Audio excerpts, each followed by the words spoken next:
बिस्मिल्लाहिर्रहमानिर्रहीम। आज हमारा क्वेश्चन है इलेक्ट्रॉनिक्स का, बहुत अहम टॉपिक है, बेसिक्स हैं ये। और what is biasing of bipolar transistor, describe normal operation of transistor. First of all we discuss biasing of bipolar junction transistor. Applying external voltage to BJT, bipolar junction transistor, for application such as amplification is known as biasing of BJT। यानी सबसे ज़्यादा जो BJT का use है bipolar junction transistor का, वो amplification है, signal को एम्पलीफाई करके पेश करना है। To junction of transistor should be properly forward biased और रिवर्स बाइस। इसमें दो जंक्शन जो होंगे वो प्रॉपरली या तो रिवर्स बाइस वर्किंग करेंगे या फॉरवर्ड बाइस वर्किंग करेंगे। बाइपोलर जंक्शन ट्रांजिस्टर 3 रीजन पर मुश्तमिल होता है और 3 रीजन में ये ऑपरेट करता है। इसका ये ऑपरेशन, अभी तो हम इसकी सिर्फ एब्रीवेशंस पढ़ेंगे और ये वर्किंग कैसे करते हैं वो पढ़ेंगे, लेकिन प्रॉपर टॉपिक इसके नेक्स्ट भी आएंगे। 3 रीजन है जी, कट ऑफ मूड है, सैचुरेशन मूड है और एक्टिव मूड है। कट ऑफ मूड क्या होता है? जिसमें एमीटर बेस जंक्शन और कलेक्टर बेस जंक्शन आपका रिवर्स बायस होगा और एज आ ओपन स्विच वर्क करेगा। यानी अगर हम अपनी ज़ुबान में बात करें तो बल्ब का बटन ऑफ है, ठीक है, ओपन का मतलब होता है ऑफ। देन सैचुरेशन मूड, इसमें एमीटर बेस जंक्शन और कलेक्टर बेस जंक्शन फॉरवर्ड बायस होते हैं और ये क्लोज स्विच होता है, यानी कि हमारा बटन ऑन है, हमारा सिस्टम वर्क कर रहा है। नेक्स्ट है एक्टिव मूड। एक्टिव मूड से पहले काइंडली आप लोग मेरे चैनल को ज़रूर सब्सक्राइब करें, क्योंकि मैं इतनी मेहनत से लेक्चर बनाता हूँ आप लोगों के लिए और आपकी सब्सक्रिप्शन बहुत कम है। अगर आपको किसी चीज़ की समझ नहीं आती तो कमेंट में मेंशन करें, इंशाल्लाह ताला वो चीज़ क्लियर हो जाएगी नेक्स्ट आपकी। एक्टिव मूड क्या है? सबसे हमारा जो ज़्यादा मूड यूज़ होगा वो एक्टिव होगा। इसमें emitter base junction forward bias होता है और collector base junction reverse bias होता है और ये यूज़ होता है ट्रांजिस्टर एज एन एम्पलीफायर। ये इसकी एप्लीकेशन जब ट्रांजिस्टर एज एन एम्पलीफायर हम स्टडी करेंगे तो उसमें हम एक्टिव मूड को सबसे ज़्यादा स्टडी करेंगे। फिर आ जाता है हमारे पास इसकी कॉन्फ़िगरेशंस हैं 3 डिफरेंट मूड्स के अंदर। Number 1 common ammeter configuration. Common ammeter configuration में क्या है कि आप देखें कि आपने एक एनपीएन ट्रांजिस्टर को यूज़ किया हुआ है। एनपीएन ट्रांजिस्टर का आपको पता है कि इसका जो एरो हेड होता है वो आउट होता है, बाहर की तरफ होता है। कॉमन हमने एमीटर को कर दिया हुआ है। ये वाईफाई सिग्नल जो आपको नज़र आ रहे हैं, इसका मतलब ये है कि ये आपका एमीटर जो है वो कॉमन हो चुका है एनपीएन ट्रांजिस्टर का। ये वीसीसी एक हैवी बैटरी यूज़ की हुई है और वीबीबी भी है, क्योंकि हमने बेस को कॉमन नहीं किया बल्कि एमीटर को कॉमन किया हुआ है। और इसी तरह जो इस सर्किट में करंट फ्लो कर रही है, यहाँ से आईसी करंट कलेक्टर की तरफ से, ये हमारे पास एमीटर करंट है, ये हमारे पास बेस करंट है। इन दोनों टर्मिनल के दरमियान वोल्टेज VCB होगा क्योंकि ये कलेक्टर और बेस के दरमियान है। इन दोनों के दरमियान VBE होगा क्योंकि ये बेस और एमीटर के दरमियान है।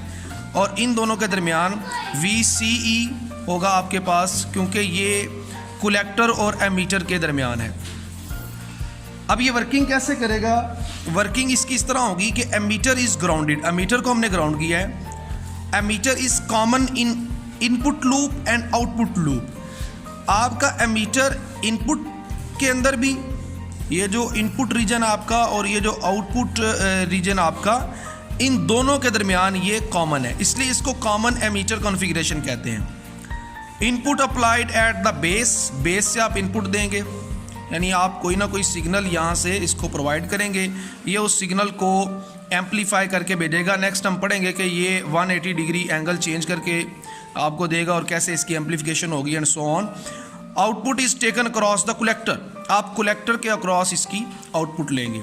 ये कुछ एब्रीवेशंस हैं। VBB क्या है? बेस्ड बाइस्ड वोल्टेज है। VCC क्या है? कलेक्टर कपल्ड वोल्टेज है।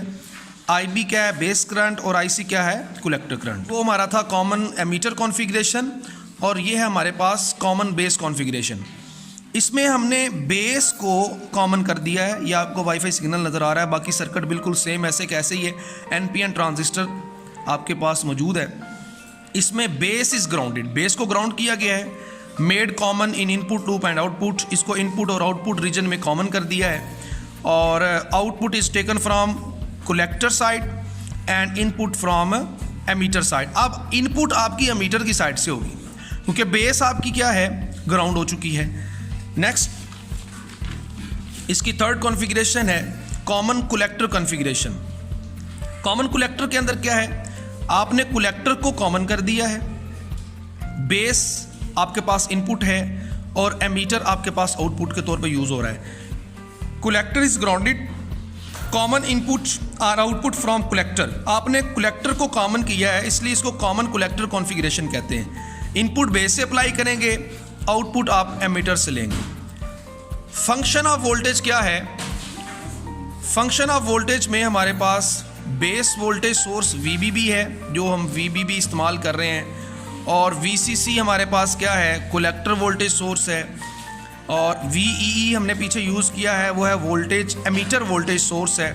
अब ये जो वोल्टेज सोर्स है करते क्या हैं, voltage source use to make input loop forward bias, ये इसको फॉरवर्ड बाइस करते हैं, जबकि आउटपुट लूप को ये क्या करते हैं, रिवर्स बाइस। ये इसका मेन पार्ट है, जैसे जिसे आप की पॉइंट कह सकते हैं कि इनपुट को रिवर्स फॉरवर्ड बाइस और इसको रिवर्स बाइस करते हैं।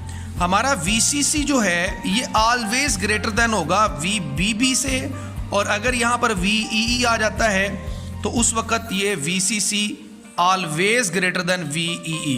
ये भी की पॉइंट है इसके। ये था आज का हमारा टॉपिक कि हमने इसकी कॉन्फ़िगरेशन को स्टडी किया है, इसके अलावा इसकी बाइसिंग को देखा है, इसके कितने रीजन होते हैं।